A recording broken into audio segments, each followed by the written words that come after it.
Hi everyone, welcome back to the channel. I have made an effort today. I've had a shower. I've actually made myself look presentable for once on YouTube. So yeah, I was watching the video that I made yesterday about moving to Australia and had a word with myself and thought, I need to start making a bit more of an effort for these videos. So before we get into the video, I wanted to make a very quick disclaimer and apologies for my squeaky chair.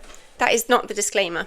The disclaimer is, I want you to always be kind to yourselves. We can put an immense amount of pressure on ourselves in the process of trying to achieve our goals in life. And I experienced a lot of medical health issues, let's say, whilst at medical school, just because the stress was so intense.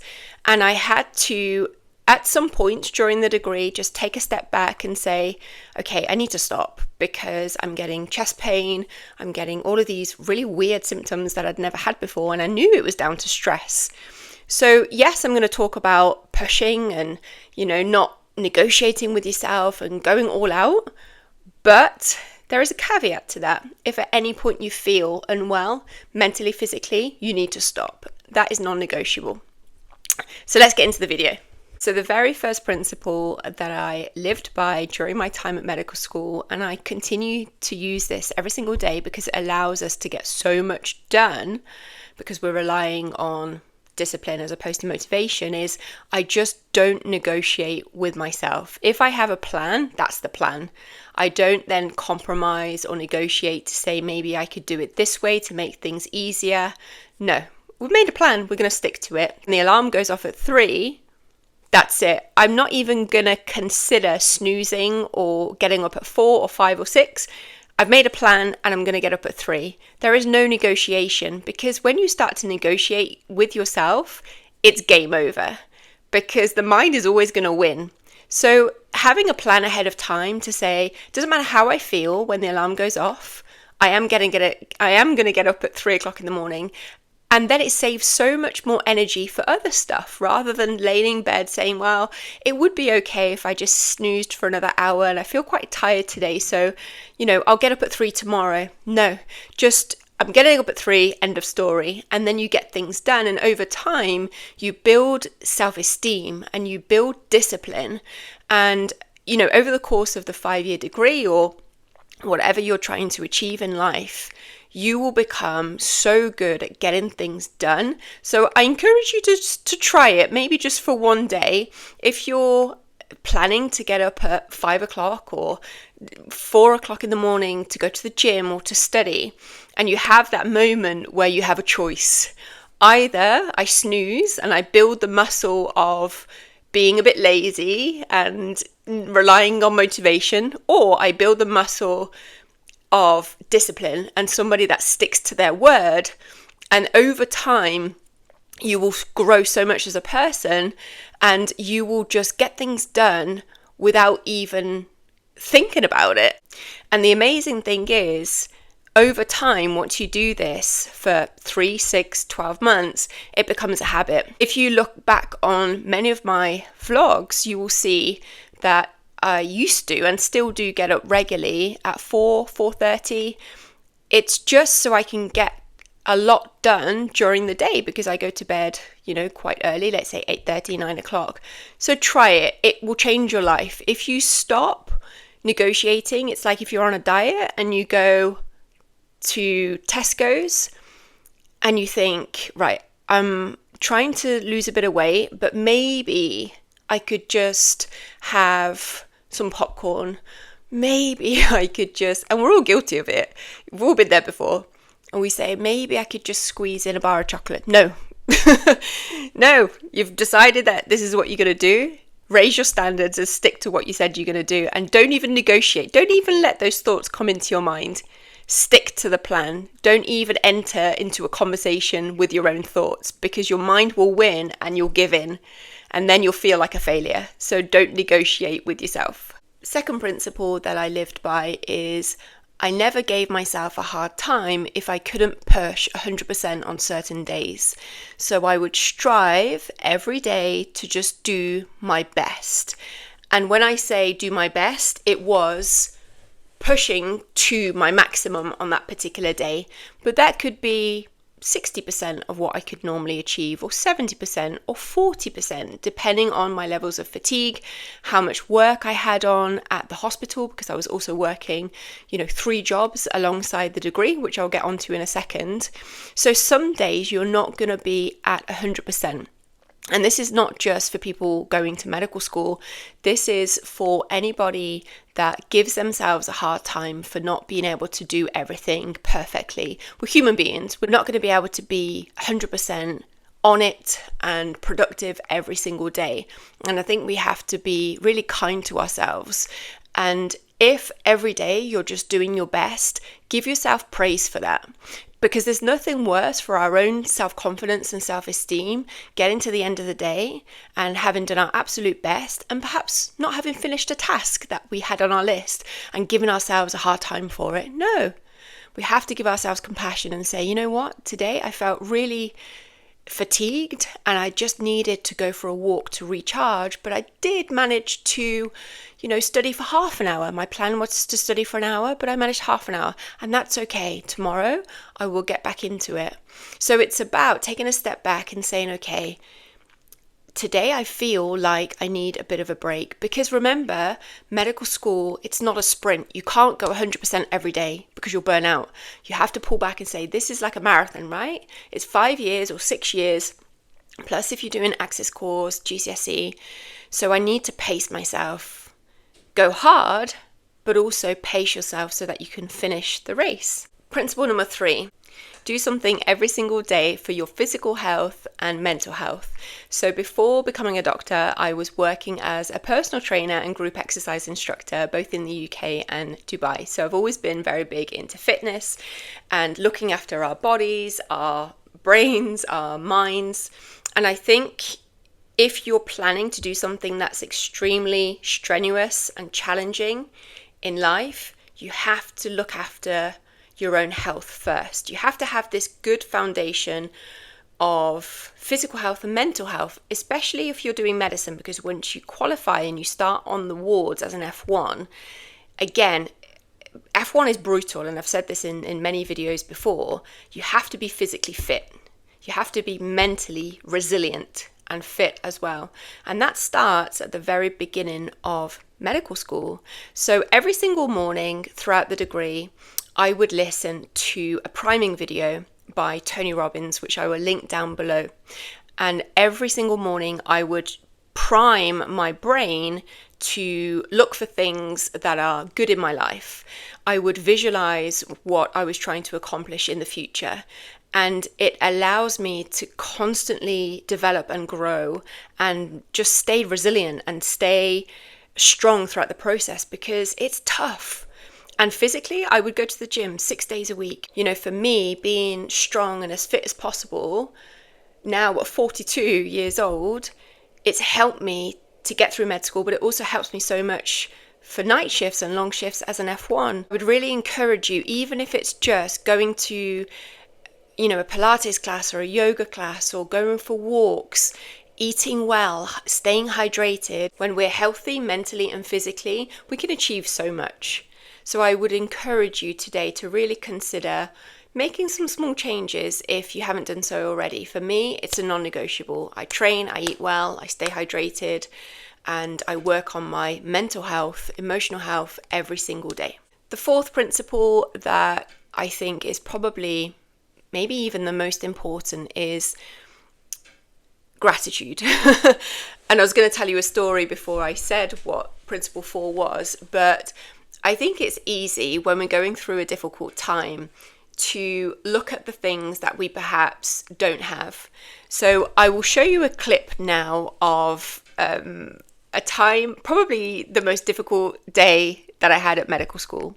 And my friend Rachel and I call it the cookie video, because I was sat outside Pret and I had £2.50 left in my bank account, and I was panicking because I didn't have any more money. I'd completely run out. I was in 3rd year, and I honestly thought that it would be game over.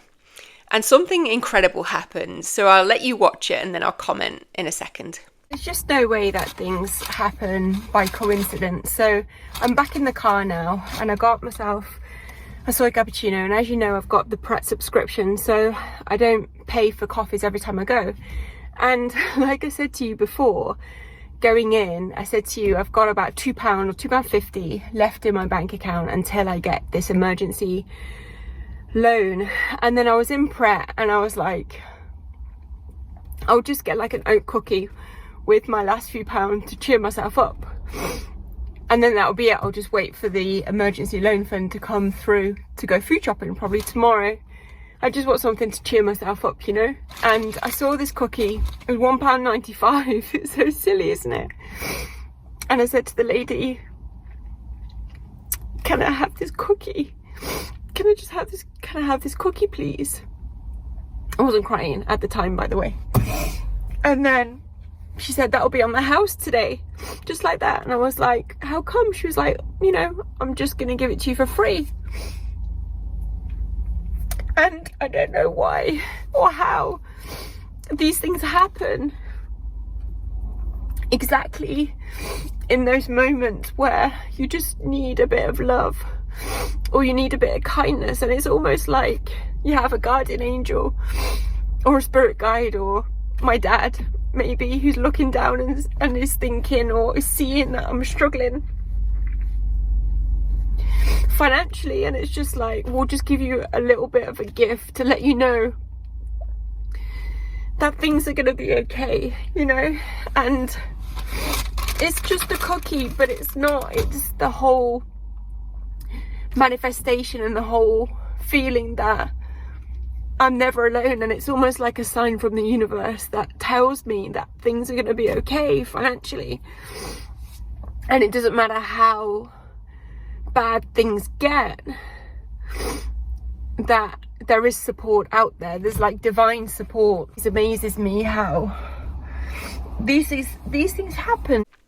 So anyway, I went into Pret, I came back out, and it was amazing because this lovely, kind lady who was working in Pret gave me this cookie for free. And although it was a cookie, it represented so much. It was almost like a sign from the universe to say that everything was going to be fine. And I experienced just so much happiness and so much gratitude in those minutes for that cookie, because it represented kindness. It represented, obviously, a nice cookie, but it also made me feel that I was really lucky. Even if I didn't have anything, I literally had £2.50 in my account, and I didn't know how I was going to eat, how I was going to pay for petrol. And I can laugh about it now, but in that moment, I knew I had 2.5 years left at medical school. And, you know, luckily Bristol Medical School were amazing, and they supported me, and they gave me this emergency loan. And then luckily I got other financial support in 4th year and 5th year, so I was fine. But when I was going through medical school, I had to look at every single thing that I had, even if it was something really small, like today I can eat. And I know that sounds crazy, because for most people, eating in the UK, it's just, of course, we're going to be able to eat today. But for me, I had moments, and this is working 2 or 3 jobs, because the cost of living is so high. And I decided to live by myself because I had a little cat at the time, Clara. I had to live by myself. I just couldn't live with other students. You know, it just wasn't something I was prepared to compromise on. So I had to work 2 or 3 jobs. So there were months and days where I was really panicking about, how am I going to eat today? How am I going to put petrol in the car? So whenever I would have a meal, I would really sit and just say thank you. I don't know who to, but I would always just really, really say thank you for the things that I had, because it would have been so easy to look at all of the things that I was missing out on, like holidays, you know, nice trips to the day spa. I don't know, just all the stuff that brings us pleasure in life. And I really had to go back to basics and say, I'm very, very lucky because I have a roof over my head. I have a washing machine. I have a dishwasher. I have a coffee machine so I can make really nice coffee every single day. I have books. I mean, I didn't have books when I was growing up because it just wasn't a thing. And now I have this book and I have pens. This is incredible. And sometimes you have to brute force it. But remember that our minds will always go to what we don't have. I wish I had a better car. I wish I had a nicer flat. I wish I had more clothes. I wish I could afford to go to Barbados. You know, we're all guilty of it. We all have those thoughts that we want more. But when we find pleasure in the small things in life, like for me going to the gym, I'm so lucky because I get to sit on a bike and do a spin class, you know. It allows you to go through the process, and the process but then becomes less painful because you always are looking out for the little things, and those little things will get you through the journey. So I encourage you today, even if it's every single morning or every single evening, write down 10 things that you're grateful for. When I do the priming video in the morning, I spend 1 minute on a moment in my life that I'm extremely grateful for. But I spend 3 minutes in total thinking about things I'm grateful for. 3 different things, 1 minute each. And not only do I just think about them, but I take myself back to those particular moments and I feel what I felt in that moment. So the last principle that got me through medical school and something that I reflect on every single day is we have to remember our why. What is my why? Why am I doing this? Why am I putting myself through so much hardship and so much pain for the sake of what? And I think when we set out to do something in life that is really challenging or difficult or painful or uncomfortable, if we don't have a solid why, a reason why we're doing that thing, then it's easy to quit. If we're doing it for status, if we're doing it for money. And again, I'm guilty of having had goals in the past where I was just driven by money, or I was driven by, okay, this is going to be great on my CV, or this is great for my ego. But medicine was different. I knew that decision was coming from my heart.